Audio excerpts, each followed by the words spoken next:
Bigong nasungkit ng Gilas Pilipinas ang kauna-unahan sanang panalo matapos silang padapain ng Italy sa score na 390 pabor sa Italy. Katulad ng mga nauna nilang laro ay naging maganda ang kanilang panimula ng first quarter, subalit unti-unting lumayo ang kalamangan pagdating ng second half, hanggang sa lumaki ang lamang ng 18 points at nahirapan na silang makadikit hanggang sa dulo.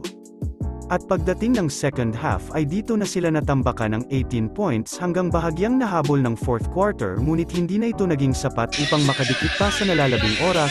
Umiskor ng 28 points si Jordan Clarkson, sinundan ito ni Dwight Ramos na may 14 points. Sa kabilang team naman ay halos umiskor lahat ng players ng double digits na sa pangunguna ni Simon Fontecchia.